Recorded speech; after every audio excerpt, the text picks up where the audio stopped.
Hey everyone, you're listening to Business Minds Coffee Chat, and I am your host, Jay Scherr, and I am super excited today. I've got a fantastic guest in the studio with me right here today. My guest is a native Floridian who grew up in Jacksonville and now splits her time between Jacksonville and Beverly Beach. She holds a bachelor's degree in personnel management from the University of Florida and is a true trailblazer, a well-respected leader, and an outspoken champion for her industry. She's married to her marvelous husband, Claude, and is a proud mom, grandmother, and great-grandmother. When she's not working, not sure how often that happens, but when she's not working, you'll likely find her cooking, having dinner with friends on the weekends, crafting, watching college football, and enjoying fine wine. Please welcome the owner and president of Lindsay Pest Services, Jennifer Leggett. Jennifer, it is wonderful to see you. Thank you so much for being here today. Well, thank you for asking me to come in. I'm honored. Absolutely. It is my pleasure. So, you and I met actually over a glass of wine. Yes, we did. And I really have enjoyed our conversations. And I knew from the moment that I met you and Claude that there was something special and somewhat magical about you. And I wanted to explore a bit more about your personal story on today's show, which led to our conversation here today.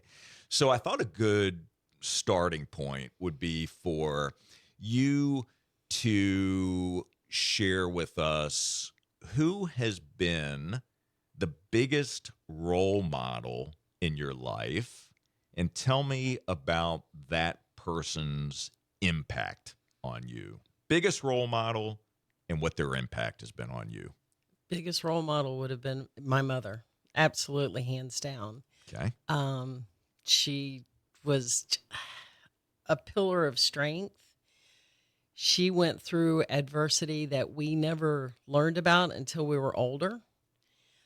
She raised her daughters not to rely on any sorry blankety blanks for their existence. Mm-hmm.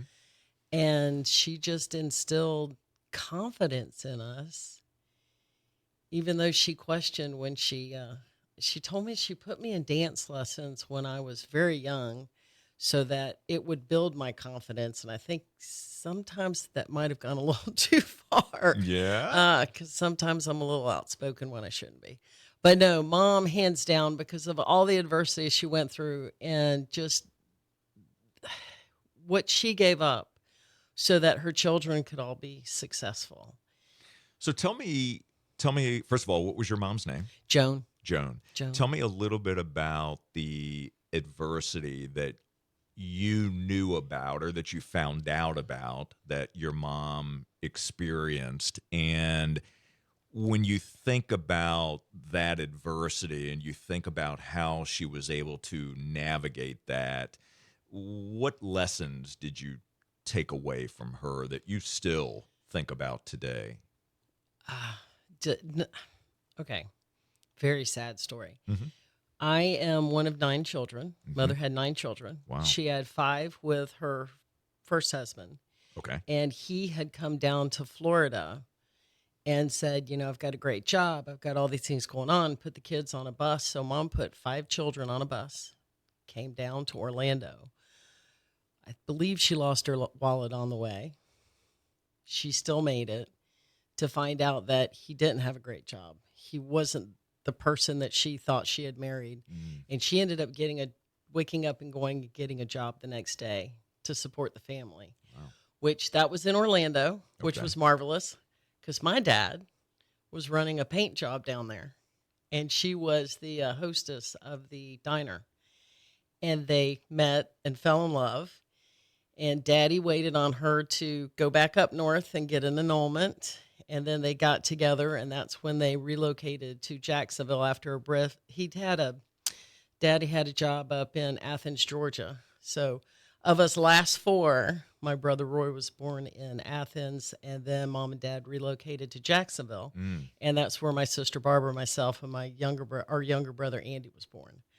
And mom just she, she did what it took. Um, our parents gave up everything for us so that we could all succeed. My sister Barbara and I were the first two to go to college, and mom actually went back to work to help when Barbara left to go to the University of Georgia. And it's funny, I spent my first year at the University of Georgia and then transferred to the University of Florida. Okay. And because I was working my way through school. And I mean, it was just it. We started working at a young age. We were pulling, my dad was a self-employed painting contractor. And mom took care of the books. You know, I was amazed at this little Band-Aid tin that sat on the desk, and that's where mom put the petty cash receipts. But as a child, you didn't understand how pieces of paper equaled a check where you would have cash. Right. Woo. But Big concept. we were taught that. I never answered the phone hello growing up. Always answered it. Like at painting, it was odd when I left home and was in school and did answer the phone, because you remember that was before cell phones too. Right. We still had those landlines. But yeah, mom, and that's how I got into the business. Mother went from a bookkeeping job to help Mr. Lindsay in his office, and I worked there during my school breaks. And then when I graduated from college, a friend said, "You know, you went through in 4 years. Why don't you go back to that little pest control company and work there for the summer, and then go get a real job?" Mm. Well, that was the summer of 1987, and it's still it's It's still stuck. my summer job. That is so wild. Yeah. So obviously through that experience, you had the entrepreneurial spirit within, and you ultimately acquired that company, Yes, I did. right? Okay. So I want to stay back in time a little bit. So 9 kids Yes. in this family. Yes. Give me a sense of what were you like I was growing up? What kind of child were you? And I want to think about your siblings as well. Were you competitive? Were you rambunctious? Describe a little bit about who you were at that stage in life. My older brothers and sisters tell me that I was great until I started to talk, and then I was a tattletale. Really? Yes.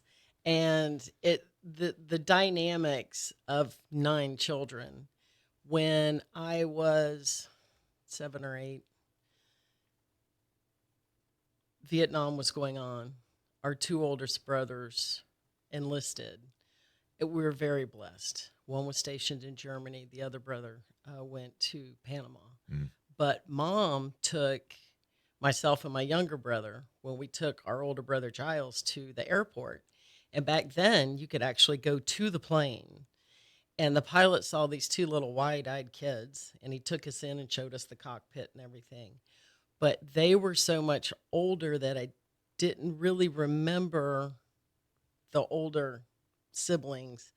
But the 4 of us, Roy on down, we were raised together, and you know, we played sports, whatever, up at the neighborhood schoolyard, and whatever. And the girls played with the boys. There was no dolls. There were, you know, Tonka toys, and if it was football, it was football. If it was basketball, it was basketball. And then in school, we played all the sports as well. And it was just, I don't know if it was competitive as much as just being together. Mm. We were very strong in our church. Mom and dad were, you know, daddy was in charge of the men's group. Mom was always in the cafeteria helping out. She was always, you know, there. We went to parochial school. Okay. And, you know, it was funny because during the summers, we would go out to the jetties, which is now called Huguenot Park in Jacksonville, and the men of the parish would go seining, catch a bunch of fish, have a fish fry, And then they would have a party. And I'm like, okay, that's what they do. Because we were always at school. We were always at church. We were always in this big, huge family. You know, we would go camping. I remember going to Tomoka State Park in the third grade.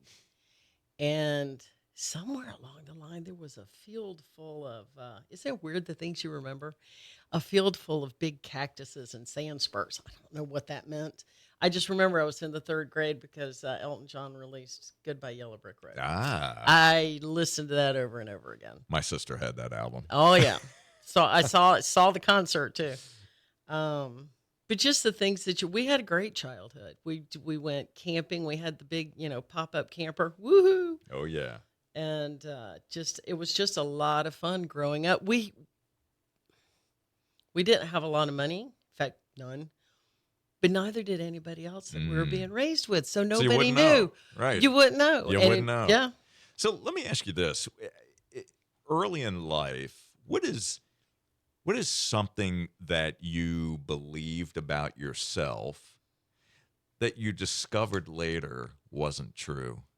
Oh, wow. That I discovered wasn't true. Yeah, but it's something that you believed about yourself. That's a toughie because we just believed we could do anything. Mm. We were told we could do anything. After I graduated from college, I could do anything I wanted. And that came from my daddy. But something about me that, I don't know, maybe Claude.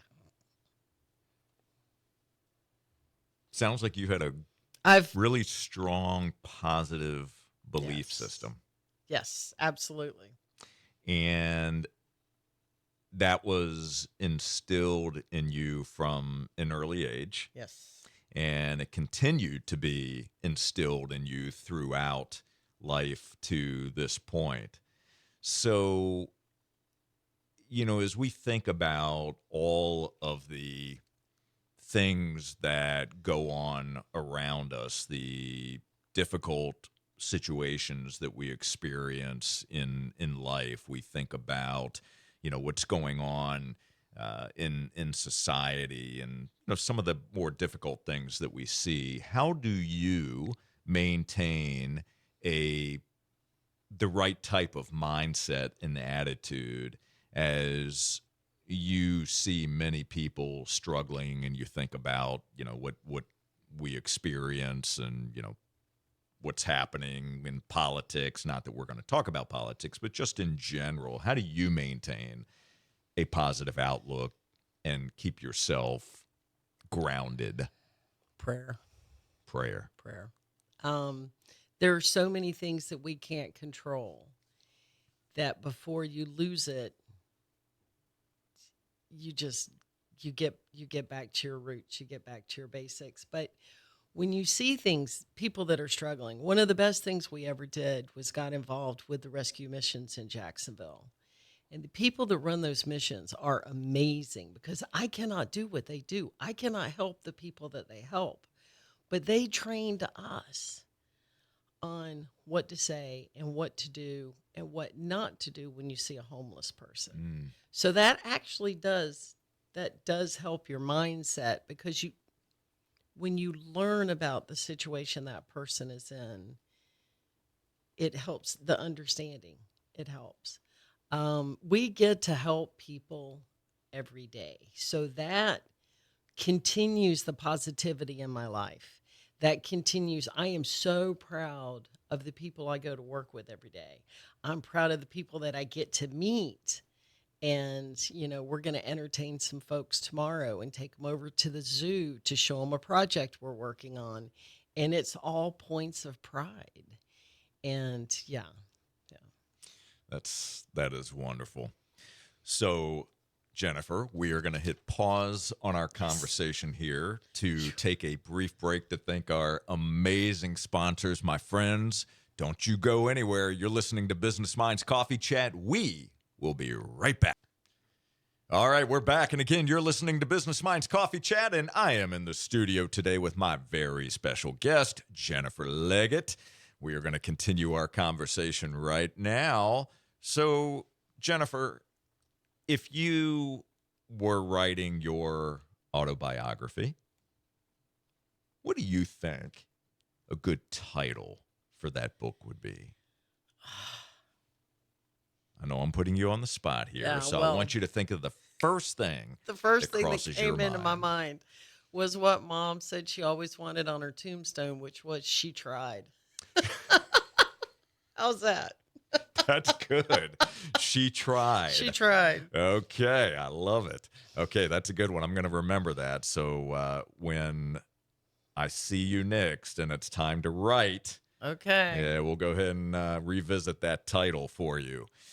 So I'd like you to share with all of us what is one of the most difficult experiences that you've had in your own life and how you were able to navigate through, around, manage that situation, or maybe it's something that you're still working through. So, one of the most difficult experiences that you've had in your life.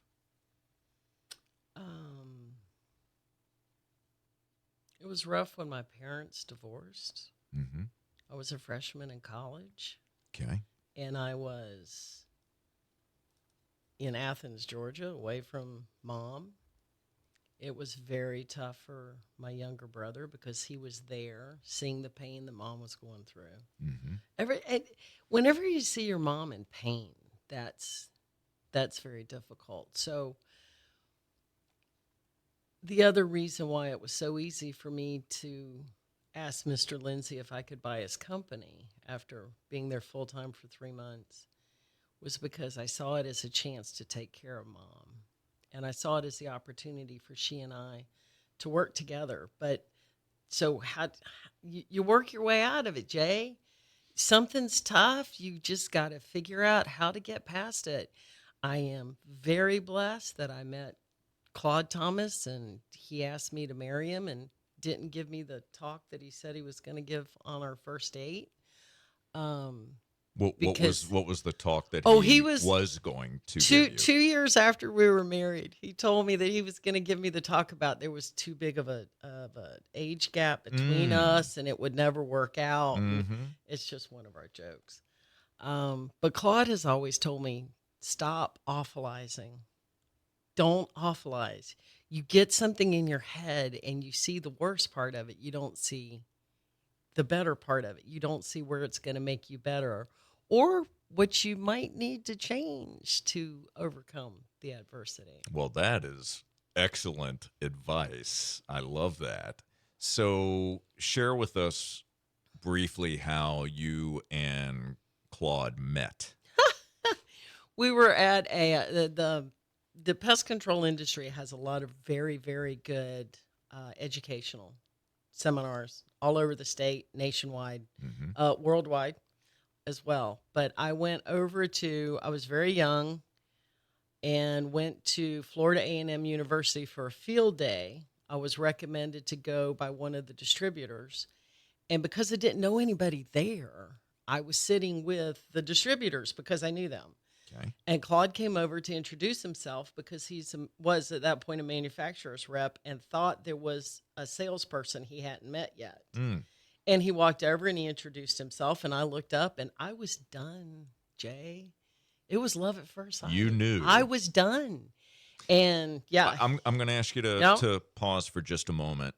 What was it specifically, if you can think back? What was it specifically about him that in that moment when you first met, you knew he was the one? What was it? Was it charisma? he was introducing himself and I was sitting down and he was standing, over me and he said, I'm Claude Thomas and who are you? And I said, I'm Jennifer with Lindsay Pest Services. And he said, and what do you do? I said, I own it. But it was that spark. That really does happen. Mm. And now it took some convincing of Claude. And then, because I just kept, we kept showing up at the same industry events. And then when I went home and told mom about, oh, this guy, and he's so smart, because I sat through one of his classes and he knows all this stuff and he does this, woo, that did not sit well with mother, because there was never going to be anyone smarter than any of her girls. So yeah, the nice part is once they met and they got to know each other, and when Claude and I married, he tells everybody I didn't marry Jennifer, I married a team. And he took very good care of my mother until she passed. Excellent, excellent care. That's of beautiful. both of us. That is beautiful. So, Jennifer, if you could have a conversation with any one person Ooh. that's either living or no longer with us, and you could ask that person one question and one question only, who is the person that you would want to have that conversation with, and what is the one question that you would ask? So the who and then the question. The who and the question, that is a toughie. But you can give it to me. I know I you can. don't know. There were so many people. There's so many historical people I would love to have a conversation with. You know, I wouldn't mind sitting down with Ben Franklin and What saying, would you ask Ben Franklin? where did he come up with what he did? Where did that come from? You know, to sit down with Mother Teresa, how did you have that much compassion in your heart for other people? Yeah, I think there are a lot of historical characters that people in history, not historical characters, that I think would be absolutely fantastic. So, two very powerful ones right there, Ben Franklin and Mother Teresa. Mm-hmm. I appreciate you sharing that. So, tell me how you define success today.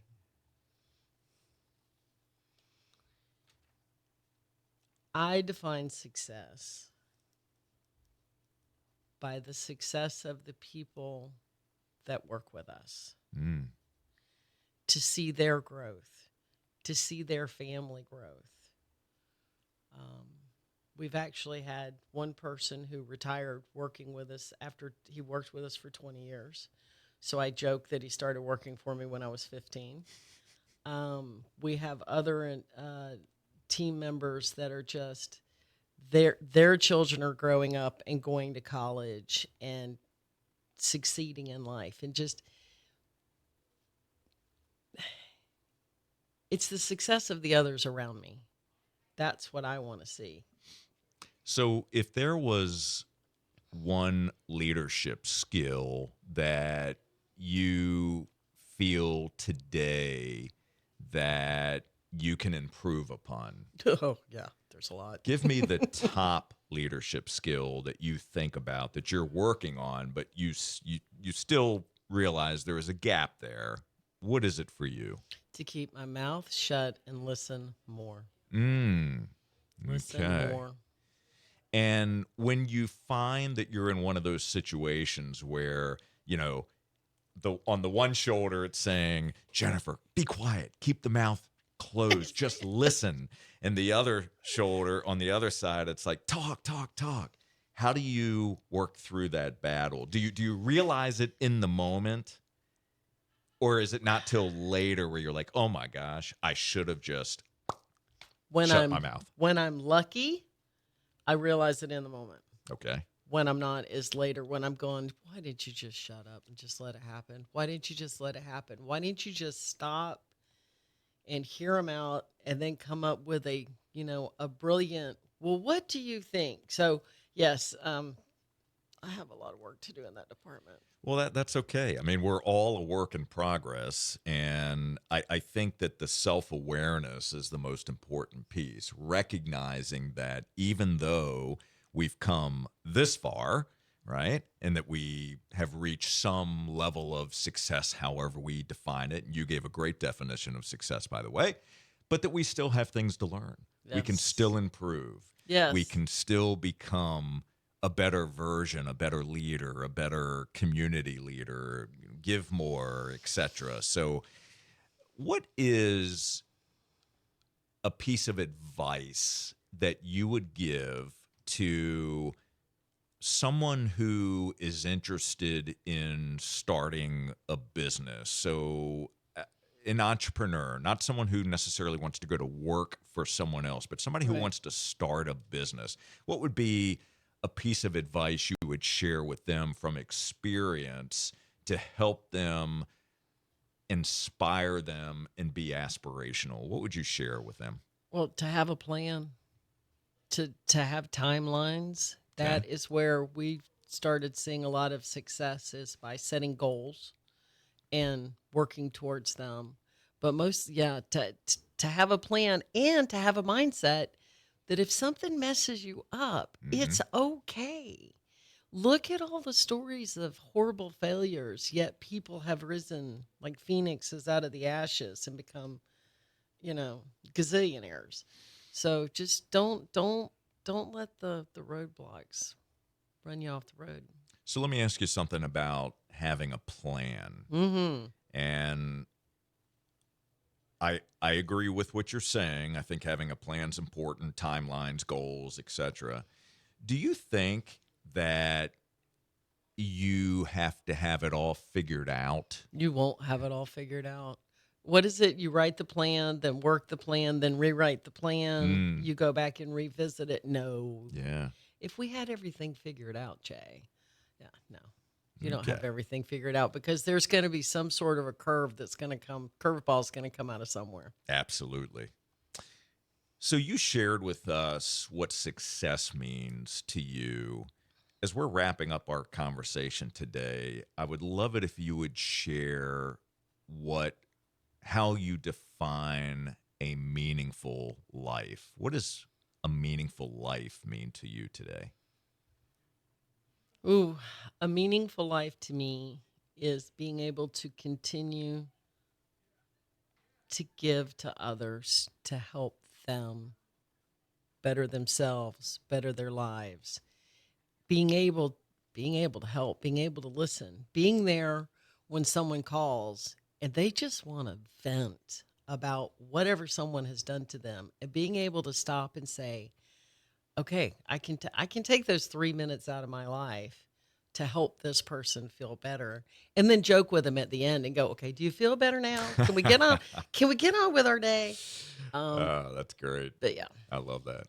So, one last thing, very briefly, I would love it if you would give all of us, including me, one challenge. What is one thing that you would challenge us to do starting today? Very briefly. Take care of each other better. There you go. That's Be a good one. kind. All Be right. kind. I love it. Jennifer, I want to thank you so very much for joining us today on Business Minds Coffee Chat. You did it. I knew you would. I appreciate you. I appreciate your candor. I appreciate you sharing part of your story, family background, etc. You're an amazing person, and I enjoyed the conversation. I'm grateful for you. Thank you. Absolutely. And for all of you, I want to thank you so very much for tuning in. We will be back next Saturday morning at 8:30. And until then, my friends, keep learning and growing and keep doing the work to reach your potential. Take care.